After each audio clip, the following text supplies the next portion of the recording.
10 years this year since the professional debut against Emanuele Leo. And I know AJ never wants the accolade or the pats on the back, but we know that British boxing, many of us in this room here today, broadcasters, media, certainly myself and our business, wouldn't be in the position it was without the job that Anthony Joshua has done for British boxing. Over the years, a tremendous ambassador, a role model, inspired so many of the next generation to increase participation at grassroots level, to inspire professional fighters to go on and see them flourish in the world of boxing today, financially, in terms of legacy and big nights that have been paved through this man to my right. Two-time world heavyweight champion, Olympic gold medalist, and now back to the O2 Arena, the Lion's Den, scene of so many great moments. Of course, the epic fight against Dillian Whyte, the World Heavyweight Championship against Charles Martin, the defence as well, but over 6 years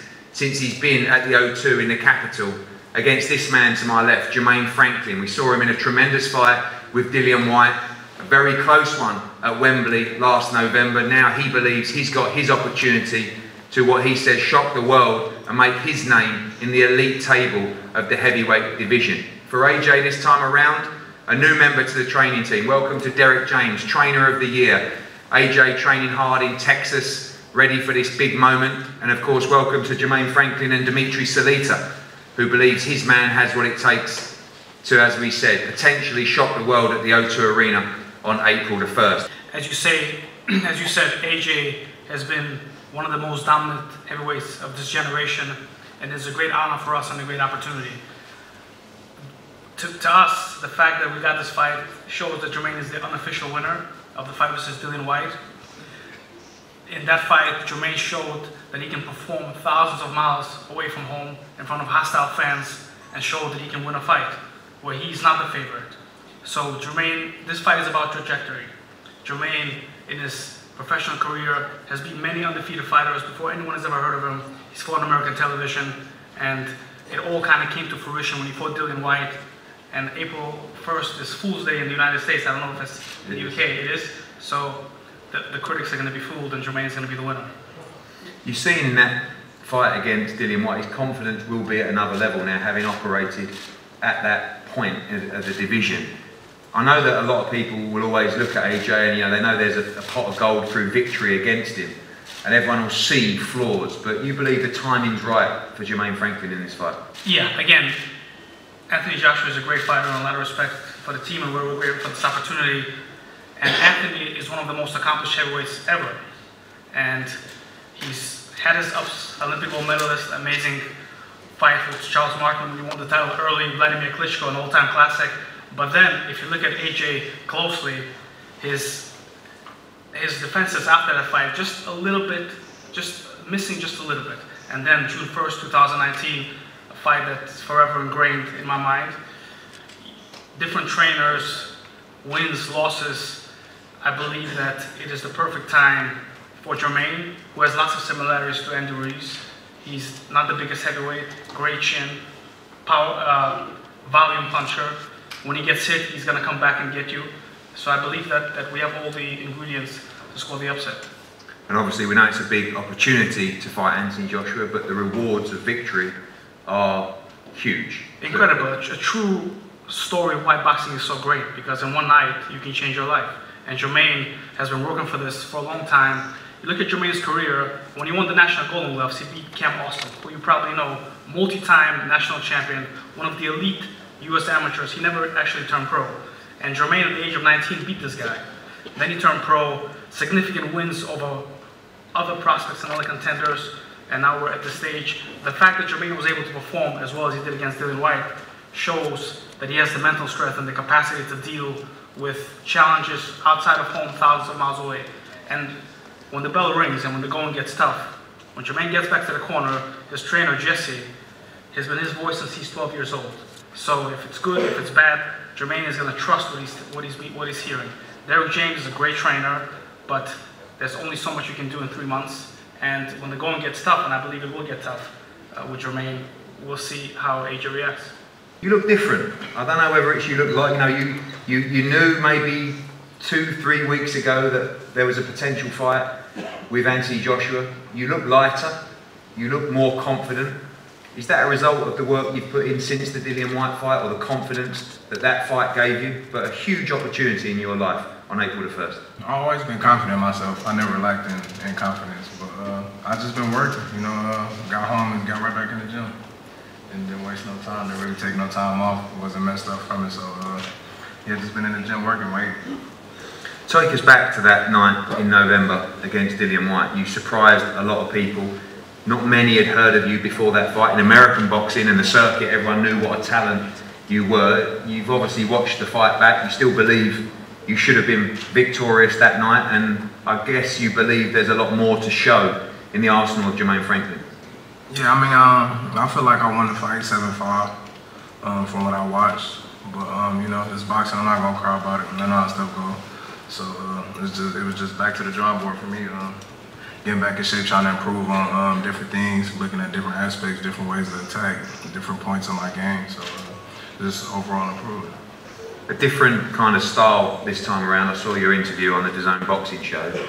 But a man to my right that you would have watched for many years in some of the biggest fights in the heavyweight division. I guess you've always watched him, always looked at him, and as a fighter, always believed that you could beat him. You have that confidence, and you truly believe on April 1st you'll defeat Anthony Joshua in London. Yeah, I got the utmost confidence. I believe I could beat anybody. You know, there's never a doubt in my mind. If you doubt yourself, you're in the wrong sport. This ain't the sport for that. So as a man, you know, he's a man just like I am. He bleeds just like I do. So like I got the confidence for me to pull this victory out. And finally, you showed a great chin, great engine, great boxing IQ, all of those things, and you believe that combined, you've got the style and the spirit to be victorious. And what a moment it would be for your career if you could pull this off on April 1st. Yeah, it'd be an excellent moment for my career. But you know, I got the will, I got the heart for it. So you know, I'm ready to go to war as always. Exciting times, a new big heavyweight in the stable. Congratulations, trainer of the year last year. Anthony out in Texas with you. It's been a good start to camp, a quick visit back, but looking forward to April the 1st. The war hasn't seen the best from Anthony Joshua, especially with the guy that I've been working with in the gym. And I know that Jermaine Franklin's a really good fighter, so I take it very serious, and I know Anthony's taking it very serious. And so, you know, he has a lot to prove, and I think that he will be, you know, he'll be the guy he's supposed to be out there the night of the fight. Obviously, there's questions to be answered by some people, but we believe as a team, and I'm sure you believe as well, this is one of the best, if not the best, heavyweights in the world. Is it about making a statement on April the 1st? Is it about just getting a victory by any means necessary? What do you expect from Anthony in the ring that night? I think that it's so much about Anthony being the fighter that he wants to be and he needs to be, because it's all about him. It's not about anybody else, it's not about anything else. It's about his legacy that he's trying to prove and improve on. And at the same time, it's us building and for him to be the best version of himself that night. And I think that with the time we have, and then 3 months is not a lot, but it depends on what level you're working on. So if you're working on a high level, and he's a very intellectual fighter, he can do it. He's maintained and understand everything I'm asking him to do. Obviously, you've been there up close and personal so far. What have you been most impressed with from this young man? Obviously, great hand speed, great combination, punching and power, all of those things. You've seen that up close. Yes, I have, and I think that he's been great. I won't talk about what I'm most impressed with, because I mean, you know, that's a giveaway. But he's a great fighter, man. Great athleticism, great foot movement, great and very intellectual. First and foremost, I think that he understands the sport and understands what I'm asking him to do. But his hand speed is great, and I'm very interested and can't wait to keep going. Serious, focused, locked in. It's a serious fight, good opponent. I respect all my opponents. So if he had the belt style, I'll take him the same way. If he doesn't have the belt style, I'll take him the same way. I've got to give the man his respect because he's coming to fight, and that'll make me keep my feet on the ground and take him seriously. Obviously, the run has been incredible, and it's been over 6 years since we've been at the O2 Arena. I won't reel off the opponents, I've done it a million times, but going back to that venue, I remember when you boxed Emanuele Leo, you know, you turned up and I remember he had that Italian tracksuit on and I thought, oh, he looks serious. And he took care of him and backed off, and Kevin Johnson and Gary Cornish and Dillian White and Charles Martin and Dominic Brazil as well. But good to be back there as well. Unbelievable atmosphere, the Lions Den, everything's familiar, and looking forward to boxing in London again at the O2. You know, I don't really mind where I box, if I'm honest with you. It's just a blessing to be involved in the sport, be working. It's another night at work. It's been a long time on the road, fighting for championship belts, defending them, challenging people. I think it's what, 12 fights back to back, championship fights. Been challenging, and as you said, like, you've seen the development from Emanuele Leo up till now, and I've always like tried to adapt my style, do many different things, because in this sport, especially heavyweight boxing, it's about longevity. There's obviously the side of it where it's a lion's, like the jungle, do you know what I mean? But at the same time, you have to adapt and understand that it's a sweet science where it's about hitting and not getting hit as well. That's probably where you might have seen a different change in the way I try and approach certain fights. But with Derrick here, he's got some tricks up his sleeve for sure, and we're looking forward to April. How's that been out in Texas? I've told people here today that it must be nice for you to go to the cinema for a coffee and to the mall, and you said, I've done none of that. So I haven't been out, you know, I'm just training hard. But it is a new surrounding for you, it's exciting. It's something very different. It's not, I ain't seen anything. I'm not there for anything else. I'm a serious person, innit? I'm not there for anything else really. But one thing for sure though, it's like, throughout my career, I think this is probably the most serious time I've taken it. In terms of like my food, my sleep, the way I'm training. Like, I study the game, and just everything I've learned. Like, me and Jermaine could chop it up and talk boxing for hours. Like, everything I've learned about boxing, I'm always putting it into another camp. So everything I've been through, positive, negative, I'm using it to fuel this camp here. So I'm not really there to like go out for coffees and talk about bullshit. I'm there to fucking work and put my head down and get ready for a fight. Do you feel like a seasoned pro now? Sorry about my language. Do you feel like a seasoned pro now? Nah, I still feel fresh and young. I still feel really fresh and young, yeah, not like a seasoned pro. As I said, I adapted to certain fights, so I didn't take crazy punishment. So at this stage of my career, I'll be like, shit, I've taken so much punishment. I'm war-torn, I still feel fresh. Where does the desire come from, and what is the desire? Obviously, I know you love to fight. Money. I like making money.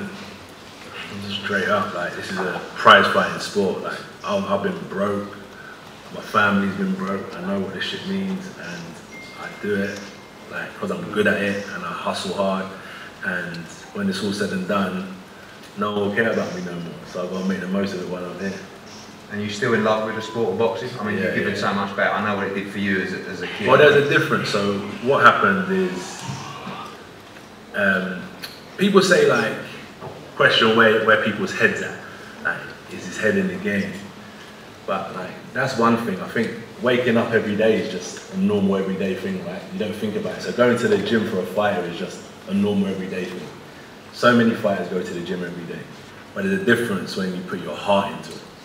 And I've had to kind of get rid of a lot of distractions and things in my life so I can put my heart back into the game, because I always built businesses outside of boxing because of the fear that, you know, going back to square one. So I always tried to build an empire, so when it's all said and done, I'll never be able to look back and say I made stupid decisions. But I made a conscious decision last year to step back and just put my heart into boxing and nothing else. So yeah, I've got definitely got that fire going again. And that's important for a fighter to have that. You know, you've achieved so much, you've got the belts, you've got the legacy, you've made money in the sport. Your heart has to be in it. You know how dangerous the sport is. That's what I say. It's not the mind. It's not just the mind, like where your head's at. It's your heart. It's like being in a relationship. If your heart ain't in it, it's no good. You just wake up with your partner every morning, but if your heart's in it, it's a different kind of relationship. So, yeah. With that being said, the relationship you have with your job, the relationship a fighter has with their sport, they need to have their heart in it if they want to get to the top. Talk about this man on my left before we wrap up. You were there at ringside, we were talking throughout the fight. You were impressed with what you saw, a smart fighter, good defence, good tank, good engine, good chin. This is a real test. Yeah, I watch him, I compare him to some old school fighters. I compare him to, we compare him to fights that we've watched back in the day to now. You know, people feel like boxing's based on popularity, but it's not. It's based on skill and talent, and he's got a lot of talent and a lot of skill, and he's building himself up the ranks. So credit to him. Good luck to him. Looking at the Andrew Ruiz fight, no excuse, but I think looking at that, you could see from the ring walk that something weren't right. But I've never come up and said, oh, this is the problem and this is why. So if people want to live off that, they can live off that. But the difference is, when you watch them fights on TV, is one thing, but when you step in the ring with me, it's another thing. So you can watch as much as you want, but until you face me, you'll never know what it's like. And that's the same with him. I can watch as much as I like of him, but until I see him in the ring in front of me, it's going to be a different case. So good luck to him in his preparation. I'll be doing my part, and I know he'll do his part, so we can put on a spectacular show for the viewers of The Zone. If you haven't signed up, make sure you sign up, because it's going to be a great fight.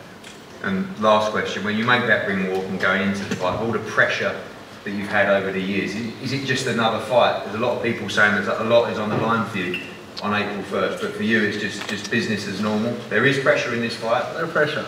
Never like, my own expectations is my pressure, but pressure's like, as I said, being broke, worrying about your bills. That's pressure. Like, look what's happening in Syria and Turkey, and like, you know, the earthquake that's happened. Being in that environment is pressure. Me going to fight and going to the gym's a blessing. No pressure on my side.